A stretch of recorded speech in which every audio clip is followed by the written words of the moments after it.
안녕하세요. 저는 혼자서 외동딸을 키워온 엄마입니다. 혼자 딸을 키운다고 20년을 마음 편히 살지 못했어요. 딸은 너무 순하다고 소심한 면이 있어서 학교에 입학하는 날마다 늘 딸보다 제가 더 떨려서 밤잠을 못 이룰 정도였습니다. 다행히 제가 걱정했던 게 무색할 만큼 잘 적응했지만요. 그런 딸은 단 한 번도 말썽을 피우지 않고 제 말이면 잘 따랐고 저에게는 어떤 비밀도 없이 모든 걸 털어놓는 사이였습니다. 그런데 5년 전 딸이 사실대로 털어놓지 않고 처음으로 저에게 숨겼던 일이 있었습니다. 바로 남자친구가 생긴 것이었죠. 처음 그 사실을 알게 된 것은 저녁에 슈퍼를 다녀오는 길에 친구와 놀고 온다던 딸이 웬 남자의 팔짱을 끼고 집 앞에 있는 것을 발견하였고 저는 너무 충격을 받았습니다. 늘 남자친구가 생기면 말해 왔었는데 저에게는 아무런 말이 없었거든요. 그런데 남자친구로 보이는 사람의 몸에 딱 붙어 정신도 못 차리고 웃고 있는 모습을 보니 배신감이 절로 들었습니다. 그날 밤 집으로 돌아온 딸에게 물어봐야 할지 먼저 이야기를 해줄 때까지 기다려야 할지 밤새 고민을 했지만 결론을 내리지 못했습니다. 다음날 딸에게는 내색을 하지 않고 옆 동네에 사는 친구에게 털어놓았더니 오히려 친구가 깜짝 놀라면서 모르고 있었냐며 자기는 지나가면서 여러 번 봤었다고 하더라고요. 그 사실을 들으니 딸에게 더 서운한 마음이 들더라고요. 제 기분을 파악했는지 친구는 딸이 서른이 코앞인데 무슨 걱정이냐며 알아서 할 테니 신경 끄고 있으라며 뒤늦은 위로를 건넸지만 끝내 기분은 나아지지 않았습니다. 그날 저녁 딸이 퇴근하고 집에 들어오자마자 저는 딸에게 남자친구가 생긴 걸 왜 말 안 했냐고 물어보았습니다. 너 왜 남자친구 생긴 걸 숨겨? 엄마 친구도 알고 있는 사실을 엄마가 모르는 게 말이 되니? 그리고 이야기를 들어보니까 만난 지 꽤 됐다는데 왜 인사도 안 시켜? 제가 알아서 할 테니까 신경 끄세요. 저도 이제 29이에요. 남자친구 있는 걸 일일이 보고할 필요는 없잖아요. 딸은 귀찮다는 듯 저에게 대꾸했지만 끈질기게 물어본 결과 남자친구는 딸보다 2살 많고 같은 회사 직장 동료라는 것을 알아냈습니다. 제가 딸에게 너무 집착하는 건가 생각하기도 했지만 남편이 백혈병으로 세상을 떠나면서도 딸을 잘 부탁한다고 했었던 말이 여전히 제 머릿속에 떠나지 않고 있었기에 저도 제 마음처럼 딸에 대해 집착하는 것을 멈출 수 없었습니다. 사실 딸이 학생일 때는 행동하는 것도 제가 많이 제약을 해도 딸이 순한 편이라 묵묵히 제 말을 따라주었지만 나이가 들수록 딸도 자유롭게 살고 싶어 하는 것 같더라고요.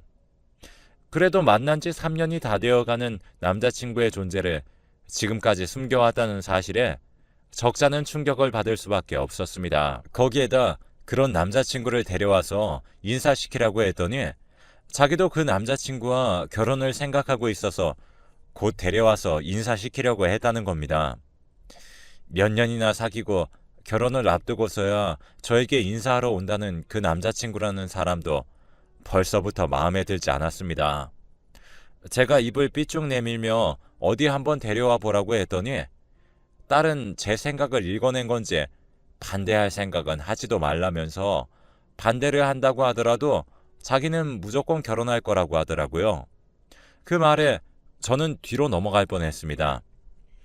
딸에게 그런 소리 하지도 말라며 화를 버럭 내고 방으로 돌아왔지만 딸이 이렇게까지 나오는 건 이유가 있을 거라는 생각도 들고 그래도 딸도 나름의 생각이 있을 거라는 생각도 들더라고요.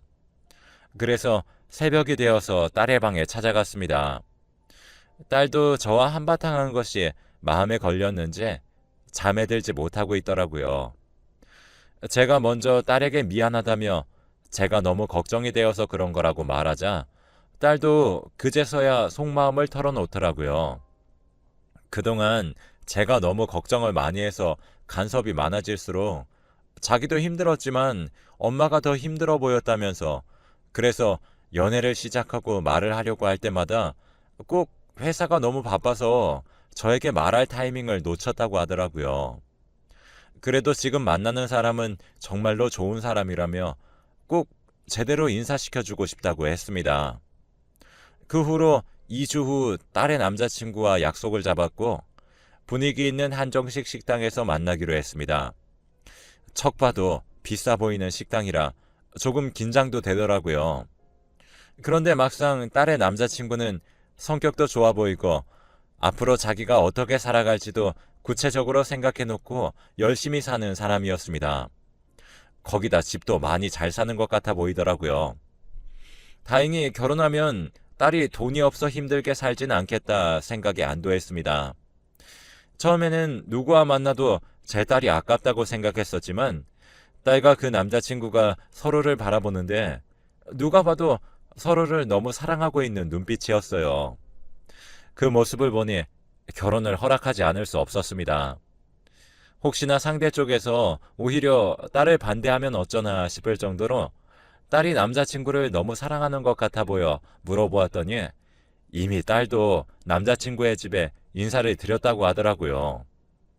그 후로 딸은 순식간에 결혼 준비를 했고 한참 남았다 생각했던 결혼식 날이 다가오자 저는 눈물이 마르지 않았습니다. 세상에 하나밖에 없는 자식을 제 품에서 떠나보내려니 벌써부터 허전해서 어쩔 줄 모르겠더라고요. 그리고 결혼식 당일날 딸이 저에게 그동안 혼자서 사랑으로 키워주신 덕분에 이렇게 잘 자라서 결혼까지 할 수 있었다는 말을 듣고 모두가 보고 있는 데서 이제 다시는 딸을 못 보는 사람 마냥 엉엉 울어버렸습니다. 그렇게 딸이 결혼을 한 후 잘 살겠거니 신혼을 즐기라고 연락도 최소화했어요. 그런데 자정이 넘은 시간에 딸에게 전화가 오더라고요. 신혼부터 무슨 남편과 싸워서 연락을 한 건가 걱정되어 급하게 전화를 받았는데 전화를 건 사람은 다름 아닌 사위였습니다. 사위는 지금 딸과 드라이브를 하고 돌아오는 길에 교통사고가 났는데 딸이 목숨이 위태로운 상황이라며 얼른 병원으로 오라는 전화였습니다.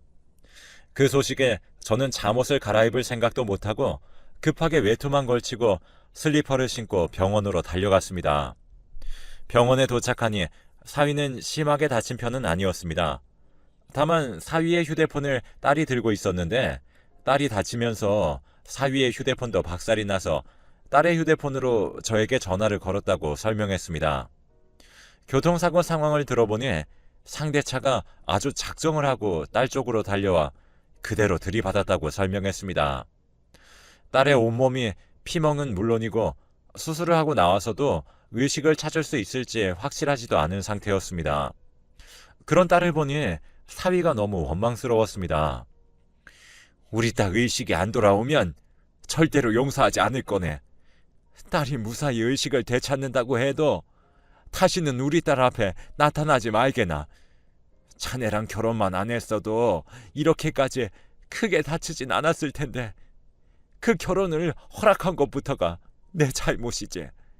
다시는 내 눈앞에도 우리 딸 눈앞에도 나타나지 말아줬으면 하네. 그러자 사위는 무릎을 꿇고 연신 죄송하다며 저에게 용서를 빌었지만 저는 이미 사위는 눈에 보이지 않았습니다. 얼마 남지도 않은 힘으로 사위를 병실 밖으로 밀어내고 다시는 얼씬도 말라고 호통을 쳤어요.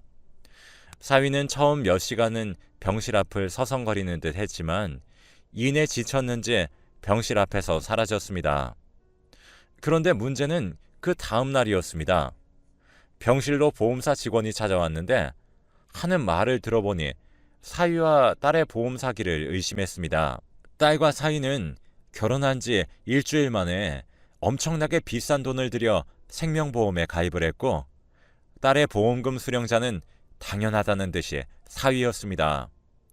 그래서 아무래도 조사를 해봐야 할 것 같다며 협조해달라는 것이었습니다. 그 사실을 알고 나니 아무래도 사위가 일부러 딸을 다치게 하는 사고를 내고 보험금을 타먹으려는 속셈이라는 확신이 들었습니다. 저는 당장 사위에게 전화를 걸어 어디냐고 물어보았습니다. 그러자 사위는 자기가 직접 병원으로 오겠다고 했습니다. 저는 사위가 딸이 있는 병원의 근처에 있는 것만으로도 소름이 돋아서 다른 카페에서 만나자고 약속을 잡고 바로 만났습니다. 사위는 하루 사이에 엄청나게 수척해졌더라고요. 하지만 저는 사위의 몸은 신경 쓸 바가 아니었습니다. 결혼하자마자 딸이랑 비싼 생명보험을 들었다는데 무슨 다른 의도가 있어서 그런 거 아닌가? 거짓말할 생각하지 말고 모든 걸 털어놓고 순순히 자백하는 게 좋을 거야. 내가 어떻게 해서든 밝혀낼 거니까. 장모님, 무슨 소리 하시는 겁니까? 보험은 지은이가 어렸을 적에 자기 아버지가 일찍 돌아가셔서 그 이후로 너무 힘들었었다는 이야기를 하면서 먼저 이야기를 꺼냈어요. 제가 먼저 이야기를 꺼낸 게 아니에요. 하지만 사위의 말을 믿을 수가 없었습니다. 저는 그 길로 사위를 잡기 위해 경찰에 신고를 했습니다. 그날 이후 사위는 경찰 조사를 받았고 저는 사위가 병실 근처에도 오지 못하게 막아놓았습니다. 그렇게 3달쯤 지나서도 딸은 깨어나지 못하고 있었어요. 딸은 누워만 있다 보니 팔다리가 너무 얇아져서 뼈밖에 남지 않았는데 이상하게 배는 볼록하니 불러있는 것이 아무래도 이상해서 검사를 해보니 딸이 임신을 한 지 4개월이 지났다고 하는 겁니다. 딸이 그렇게 크게 사고가 났는데도 임신을 유지하고 있다는 것을 믿을 수가 없었어요. 의사 선생님께서도 기적에 가까운 일이라며 일단은 혼수 상태이니 출산을 하기 전에 의식을 찾는 것이 가장 좋다고는 하셨지만 그때까지 아이가 뱃속에서 잘 자랄지도 미지수였습니다. 의사 선생님과 거듭된 협의 끝에 8개월이 되어도 딸이 의식을 찾지 못하면 차라리 먼저 제왕절개를 통해서 아이를 먼저 꺼내고 딸을 지켜보는 것이 딸에게도 아이에게도 좋을 것이라는 결론이 내려졌어요. 하지만 저는 아이를 잘 낳는 것 말고도 고민이 있었습니다. 이제 딸이 깨어난다고 해도 남편도 없이 혼자 키워야 할 텐데 과연 아이를 낳는 게 딸을 위한 결정이 맞는 걸까라는 걱정이 앞섰습니다. 하지만 그래도 이미 찾아온 아이고 그 힘든 상황에서도 버텨낸 아이를 지워버릴 수도 없어서 딸이 의식을 찾지 못한 채로 태어난다면 차라리 아이를 입양 보내야겠다는 생각을 했어요. 그 후로 몇 달이 지나도록 딸은 깨어날 기미를 보이지 않았고 결국에는 아이의 제왕절개 수술 날짜를 잡았습니다. 그리고 아이가 태어났는데 생각보다 건강해서 모든 의료진들이 다행이라며 저를 축하해 주더라고요. 아이의 얼굴을 보면 마음이 약해질까 보러 가지 않겠다고 몇 번을 다짐했지만 결국엔 핏줄이라고 손주를 보고 싶어서 2-번 정도 찾아가서 아이의 얼굴을 보았습니다. 갓 태어나 울며 보채기도 바쁠 텐데 이상하게 손녀는 저만 보면 방긋방긋 웃더라고요. 그 모습에 아이의 입양을 주저하게 되었습니다. 그런데 사위와 사돈은 저희 딸이 아이를 낳았다는 것은 또 어떻게 알았는지 불이 나게 전화를 하며 아이는 어떠냐부터 해서 딸은 다시 의식을 찾을 기미는 보이지 않는지 물어보았습니다. 저는 올라오는 욕을 참아내며 그쪽들 손주가 아니라 우리 딸의 아이니까 딸과 손녀 근처에는 얼씬도 하지 말라 하고 전화를 뚝 끊었습니다. 그런데 그날 이후로 이상하게 딸의 병실에 누군가 들락거리는 것 같았어요. 아무래도 사위가 딸을 보기 위해 제가 없을 때 몰래 들어오는 것 같아 사위에게도 다시는 얼씬하지 말라고 하지 않았냐며 화를 냈습니다. 그러자 사위는 자기는 억울하다며 자기가 죄인인 걸 스스로도 잘 알고 있으니 보고 싶어도 병실에 들어오지 못하고 있었다고 하는 겁니다. 그리고 생명보험도 제 딸이 먼저 자기 아빠가 일찍 돌아가셔서 걱정을 하며 먼저 제안을 했다고 제발 자기 말을 믿어달라고 하더군요. 하지만 사위가 아니면 누가 병실을 들락거리겠어요. 거짓말 하지 말라고 하고서는 더 이상 들을 가치도 없는 사위의 말은 듣지도 않고 전화를 끊었습니다. 그리고 병실로 올라갔습니다. 그런데 이상하게 병실 문이 잠겨 있었어요. 저는 놀라서 데스크 직원들에게 다급하게 말해서 함께 병실 문을 강제로 열었습니다. 그런데 그곳에는 웬 처음 보는 남자가 제 딸의 손을 꼭 붙잡고 잠들어 있었어요. 이게 무슨 일인가 싶어서 급하게 경찰을 불러 그 남자를 체포해 갔습니다. 너무 소름이 돋아 어디 이상한 사람이 혹시라도 의식도 없는 제 딸에게 허튼 짓을 하진 않았을까 걱정되어 딸의 몸을 구석구석 살펴보았지만 다행히 이상한 짓은 하지 않은 것 같았습니다. 그 후로 경찰에게 말을 들어보니 딸의 직장 선배였는데 자기가 아끼는 후배가 1년 가까이 의식을 찾지 못한다는 것이 너무 안타까워 손을 붙잡고 기도를 하다가 잠이 들었다고 하더라고요. 그래서 경찰도 신원을 확인해보고 바로 훈방 처리했다고 합니다. 놀란 가슴을 쓸어내리며 병원 앞 벤치에 잠시 앉아 있었는데 응급차가 들어왔습니다. 안에 탄 환자가 크게 다친 건지 의사 몇 명이 우르르 몰려나와 엄청 급하게 심폐소생술까지 하면서 들어가더라고요. 그 모습을 보며 딸도 저렇게 크게 다쳤던 걸 생각이 나더라고요. 그리고 안으로 들어가며 그 환자에게 응급처치를 하는 모습을 보는데 환자의 얼굴이 익숙한 겁니다. 조심스레 가까이 다가가 보니 의사가 환자의 이름을 부르고 있었는데 그 환자는 다름 아닌 사위였습니다. 사위는 척보기에도 심각한 상황이었습니다. 산소호흡기를 달고 온몸에 온갖 장치들이 순식간에 덕지덕지 붙더군요. 그 모습을 보니 조금 안쓰러운 마음도 들었지만 고소하다는 생각도 했습니다. 같은 자식을 가진 사람으로서 사돈에게는 참 안 된 일이었지만 제 딸도 목숨이 위태로운 상황을 사위 때문에 겪어야 했으니까요. 그 후로 사위의 모습은 잊고 제 딸만을 간호하고 지키려 했었습니다. 그래도 사위라고 정이 들었었는지 응급실에 들어왔던 모습이 아른거렸어요. 직원에게 사위의 병실을 물어보니 중환자실에 들어가서 쉽게 면회가 안 된다고 하더라고요. 한참을 고민하다 면회 시간에 사위의 병실을 찾아갔습니다. 사위의 모습은 제 딸보다도 심각했습니다. 온몸에 난 상처 때문에 진물이 축축하게 시트를 적시고 있더라고요. 그래서 간호사들이 제가 면회하기 전으로 병실에 들락거리며 몸을 관리해주는 것 같았습니다. 차마 더 보고 있으면 괜한 동정심이라도 들까 몇 분을 채 병실에 머무르지 못하고 딸의 병실로 돌아왔습니다. 그런데 이번에도 또 병실 문이 잠겨 있는 겁니다. 제가 문을 잘못 열었나 싶어서 몇 번이나 문을 덜컹거리자 안에서 인기척이 들렸습니다. 제가 문을 쾅쾅 두드리며 문을 열라고 소리치자 다급하게 문이 열리더라고요. 그런데 안에서 나온 사람은 지난번에 문을 잠그고 딸의 손을 잡고 병실에서 잠을 자던 사람이었습니다. 아무래도 낌새가 영 좋지 못했어요. 처음 보는 사람이 딸과 친한 사이라면서 꼭 제가 없을 때만 병실에 들어와서 문을 잠그고 있는데 어떻게 의심하지 않을 수 있겠어요? 대체 우리 딸이랑 얼마나 각별한 관계길래 자꾸 딸 혼자 병실에 있을 때 찾아와서 매번 문을 잠그고 있어요?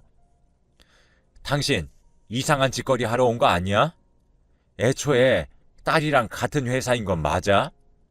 진짜로 같은 회사가 맞고 떳떳한 사람이면 명함이라도 내놔요. 안 그러면 경찰에 확 신고할 테니까.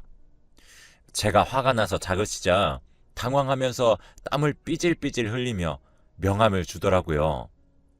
제가 당장 회사에 전화해서 물어보겠다고 하자 그것만은 안 된다며 회사에 자기가 이상하게 소문이라도 나면 큰일이라고 저를 막는 겁니다. 저를 막는 모습에 더 의심이 가서 회사에 전화를 하려고 옥신각신하는 와중에 딸이 몇 개월 만에 드디어 정신을 차렸습니다. 화가 나서 고성이 오가는 도중에 딸의 침대 쪽에서 작게 엄마를 부르는 소리에 딸을 보니 딸이 간신히 눈을 뜨고 저희 쪽으로 고개를 돌릴 힘도 없었는지 천장을 보며 저를 부르고 있더라고요. 소란스러운 소리에 안 그래도 간호사와 병원 직원들이 몰려 있었던 터라 딸이 의식을 차리자 의사들과 간호사들이 딸의 병실로 순식간에 달려왔습니다. 제가 딸에게 신경이 쏠릴 동안 그 남자는 재빠르게 도망쳤더라고요.